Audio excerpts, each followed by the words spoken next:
থাকেন। যদি কোনো কারণে মামলা ফাইলিংয়ে ত্রুটি বিচ্যুতি হয়, সময়ের বার থাকে অথবা যথাসময়ে ফাইল না করা হয়, উপযুক্ত ডকুমেন্ট বা আপনার যে প্লেন্ট যেটা আপনার পিটিশনটা কমপ্লেইন পিটিশন যেটা আছে সেটা যেটা ড্রাফট করা হয়, সেখানে যদি আপনার কিছু তথ্যগত ভুল থাকে অথবা কিছু বা আপনার চেকের নাম্বার ভুল থাকে বা ডেট ভুল থাকে, অন্য যে গুরুত্বপূর্ণ যে পয়েন্টগুলো আছে এগুলো যদি ভুল থাকে, তাহলে সেক্ষেত্রে কিন্তু আর্জি সংশোধনের কোনো সুযোগ নেই। প্রিয় দর্শক, দেশ বিদেশে যে যেখান থেকে দেখছেন এবং শুনছেন সবাইকে জানাচ্ছি প্রীতীয় শুভেচ্ছা।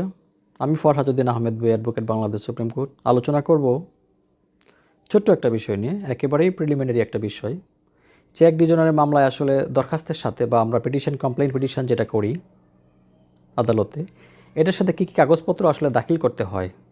যারা মামলা করবেন তারা একটু বিষয়টা খেয়াল রাখবেন যে কী কী ধরনের কাগজপত্র হলে, ন্যূনতম কী কী ধরনের কাগজপত্র থাকলে আপনাদের মামলাটা মেক আউট করা যাবে বা মামলাটা সাবমিট করা যাবে।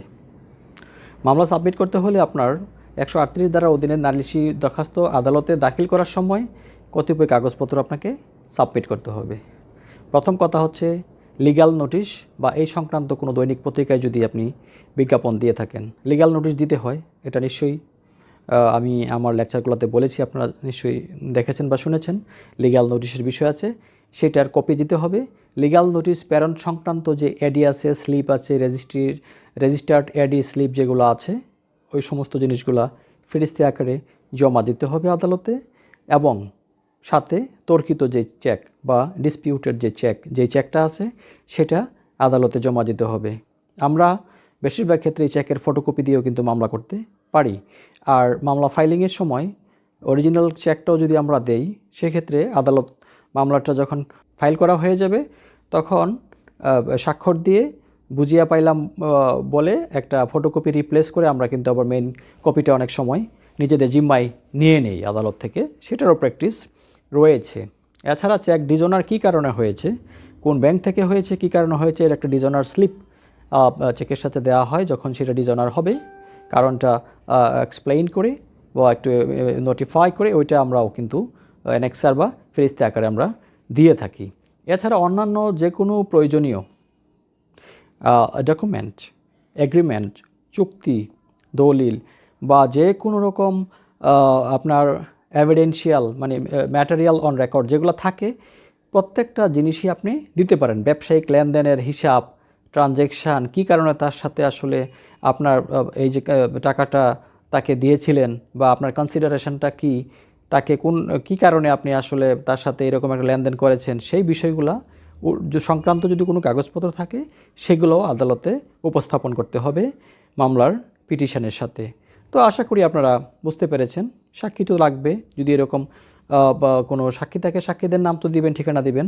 পাশাপাশি আপনার যদি কোনো গুরুত্বপূর্ণ ডকুমেন্ট থাকে বা চুক্তিপত্র থাকে, এই সমস্ত জিনিসগুলো আপনাকে উপস্থাপন করতে হবে চেকের মামলার ক্ষেত্রে। এছাড়াও অন্যান্য রেলিভেন্ট যে সমস্ত কাগজপত্রগুলো আপনাদের আসলে প্রডিউস করা প্রয়োজন আদালতে, সেগুলা বিজ্ঞ আইনজীবী অবশ্যই সেটা আপনাদেরকে ইনফর্ম করবেন, গাইডলাইন দিবেন। সেই গাইডলাইন অনুসারে আপনারা কাগজপত্রগুলো প্রডিউস করলে আশা করা যায় বা এগুলো রেডি রাখলে আশা করা যায় আপনারা আদালতে মামলাটা যথাযথভাবে ফাইল করতে পারবেন।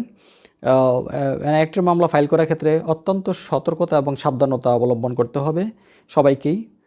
আপনারা যারা মামলার বাদী থাকবেন তারা এবং বিজ্ঞ আইনজীবীরা অবশ্যই সাবধান থাকেন এবং তারা সেভাবেই মামলাগুলো ফাইল করে থাকেন। যদি কোনো কারণে মামলা ফাইলিংয়ে ত্রুটি বিচ্যুতি হয়, সময়ের বার থাকে অথবা যথাসময়ে ফাইল না করা হয়, উপযুক্ত ডকুমেন্ট বা আপনার যে প্লেন্ট যেটা আপনার পিটিশনটা কমপ্লেইন পিটিশন যেটা আছে সেটা যেটা ড্রাফট করা হয়, সেখানে যদি আপনার কিছু তথ্যগত ভুল থাকে অথবা কিছু বা আপনার চেকের নাম্বার ভুল থাকে বা ডেট ভুল থাকে, অন্য যে গুরুত্বপূর্ণ যে পয়েন্টগুলো আছে এগুলো যদি ভুল থাকে, তাহলে সেক্ষেত্রে কিন্তু আর্জি সংশোধনের কোনো সুযোগ নেই। অর্থাৎ সিভিল মামলার ক্ষেত্রে যেরকম আর্জি সংশোধন করা যায়, ক্রিমিনাল মামলায় কিন্তু আপনার কমপ্লেইন পিটিশন বা এফআইআর সংশোধন করার কোনো সুযোগ নেই। সুতরাং এখানে সংশোধনের কোনো সুযোগ থাকবে না। এটার কিন্তু আপনার ডিফেন্স নিবে হচ্ছে আপনার আসামি পক্ষ বা বিবাদী পক্ষ। এটা খেয়াল রাখতে হবে যেন মামলাটা অঙ্কুরেই বিনষ্ট হয়ে না যায়। এটা খেয়াল রাখতে ধন্যবাদ সবাইকে। ভালো থাকবেন, সুন্দর থাকবেন। এই ভিডিওটা দেখে যদি আপনারা উপকৃত হন, একে অপরের মাঝে এটা ছড়িয়ে দেন, শেয়ার করে দেন, সাবস্ক্রাইব করে দেন, সবাই যেন উপকৃত হতে পারে। এটা একটা চ্যারিটেবল ইনিশিয়েটিভ বাংলা ভাষাভাষী সারা বিশ্বে ছড়িয়ে ছিটিয়ে থাকা প্রিয় ভাই ও বোনদের জন্য। সবাই এটা থেকে উপকৃত হবেন আশা করি। আর যদি আপনাদের এই সংক্রান্ত কোনো রকম কোয়ারি থাকে, কোনো রকম তথ্য জানার থাকে, আপনারা কমেন্ট বক্সে অবশ্যই সেটা লিখে জানাবেন। ব্যস্ততার মাঝেও চেষ্টা করি অতি দ্রুততম সময়ের মধ্যেই আপনাদের এই কমেন্টগুলো রিপ্লাই দেওয়ার জন্য। সেটা করবেন। ভালো থাকুন, সুন্দর থাকুন। ধন্যবাদ সবাইকে।